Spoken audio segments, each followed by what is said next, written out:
Réalisation d'une clôture mixte avec une partie basse pleine et une partie haute ajourée. Prise des mesures et fixation de la platine qui va maintenir le poteau. Donc fixation classique avec des chevilles et des vis naturellement.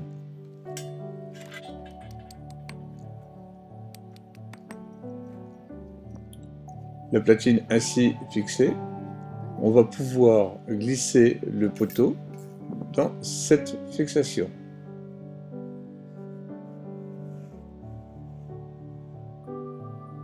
Une fois le poteau glissé, on règle le niveau et on va assurer le maintien sur cette fixation à l'aide de vis auto-perforeuses. On n'hésitera pas à mettre plusieurs vis naturellement. Ensuite, on met une collerette qui va venir masquer la platine de fixation au pied du poteau. On met des intercalaires qui se clipent dans les rainures du poteau pour assurer la hauteur de la première lisse. Et on va mettre donc nos 3 lisses horizontales qui vont assurer la partie pleine inférieure. Une fois ces 3 lisses positionnées, on remettra à nouveau des petites entretoises intercalaires pour positionner maintenant la traverse qui maintiendra les lisses verticales. On a laissé volontairement un petit jour. Avec des clips toujours d'intermédiaire, on va pouvoir positionner notre deuxième traverse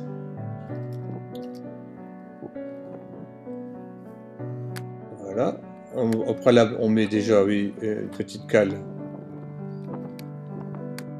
qui va assurer donc le jour entre les lisses verticales. On met donc notre deuxième traverse. On met une baguette d'obturation puisque les traverses effectivement sont rainurées des deux côtés.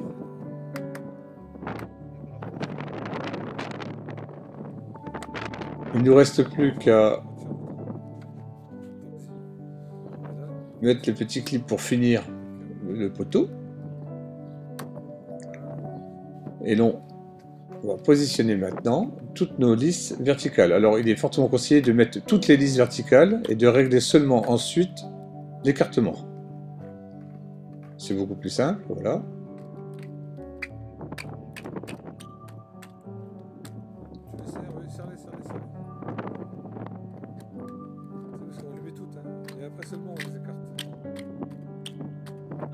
Voilà, toutes les lisses ont été positionnées. Maintenant, on va régler, grâce à nos intercalaires pré-découpés, on va régler l'écartement parfait donc entre toutes nos lisses.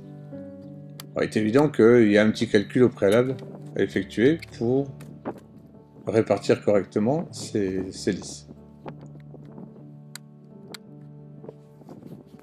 On a la possibilité quand même, avec les premières intercalaires à droite, à extrême droite et extrême gauche, de jouer sur, justement, on a quelques centimètres de jeu.